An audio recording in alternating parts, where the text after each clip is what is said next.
Hello students, we'll study the MapReduce and the new software stack. In this chapter, we'll understand what is MapReduce, what is the need of MapReduce and limitations of MapReduce.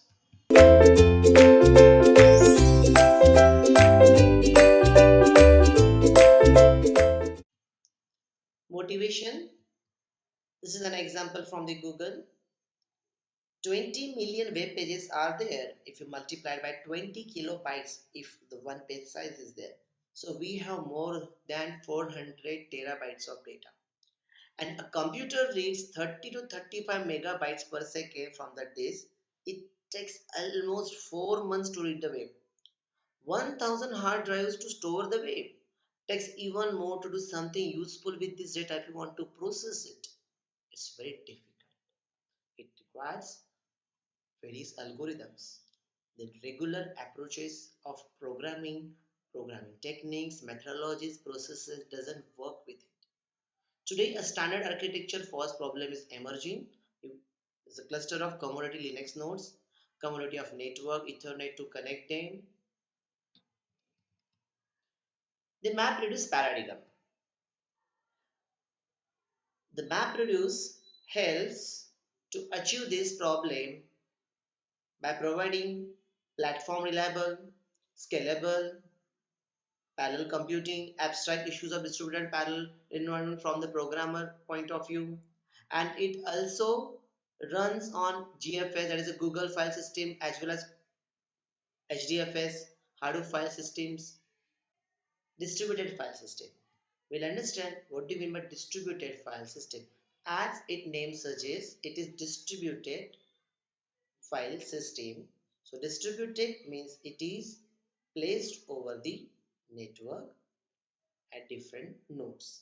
Highly scalable distributed file system for a large data intensive applications requires 10K nodes. It consists of 10,000 nodes, 100 million files, and 10 petabytes will be there. Provides redundant storage of massive amount of data on cheap and unreliable computers. Files are replicated to handle hardware failure.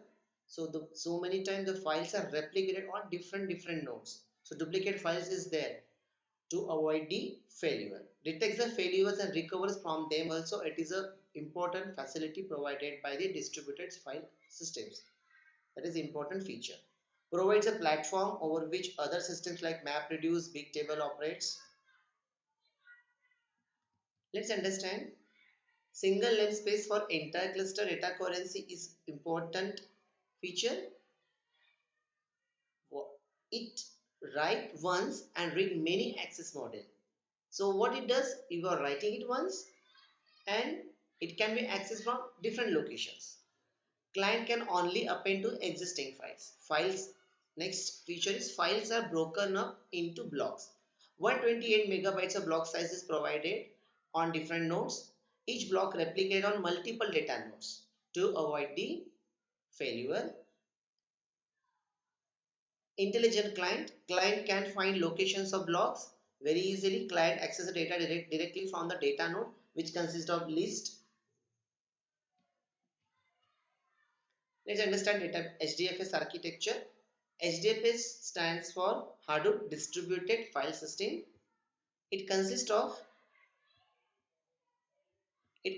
one client which wants to store some information or he wants to read the information.